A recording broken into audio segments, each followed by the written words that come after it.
waddanka Mareykanka waxaa weli ka socota masiibadii dabkii baabiisay magaalada Los Angeles ee gobolka California. Gobolkan ayaa gobolada ugu nolosha fiican dalka Mareykanka, sidoo kalena ay degan yihiin dadka magaca iyo hantida leh ee waddankaasi. Ilaa imika lama oga sababta kicisay ama ka dambeysay dabka haleekayay magaalada Los Angeles. Warbaahinta dalkaasi ayaa qoraysa in sababo kala duwan ay jiraan dabkan haleekayay ama dhibaateeyay magaalada Los Angeles ka dambeysay.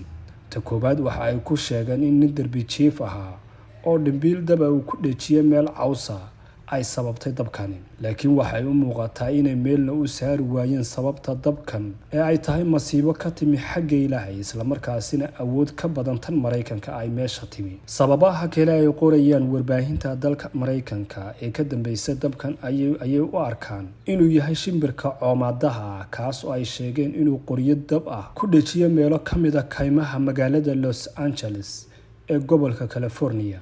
hase yeeshee waxay u muuqataa inay tahay sida aynu sheegnay awood ka timi xagga Ilaahay oo aanay hor istaagi karin waddanka adduunyada sheegta awoodda ugu badan.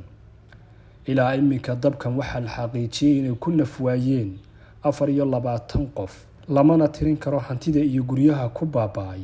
Kooxaha la dagaalanka dabka ayaa maalintii 6aad wada inay joojiyaan ama xadidaan dhibka dabkan oo maalintii 6aad ka socda dalka Mareykanka, gaar ahaan gobolka California. Mas'uuliyiinta dawladda oo laga weydiiyay sababta loo joojin kari laayay dabkan ayaan iyaguna si sax ah uga jawaabin su'aalaha muwaadiniinta dalkaasi, laakiin waxay sheegeen in awood kasta adeegsadeen xalna weli aanay u helin mushkiladda dabkan ka dhacay magaalada Los Angeles ee gobolka California. Magaalada Los Angeles ayaa weli la filayaa in dabkani sii lixaadsado bari iyo galbeed labadaba.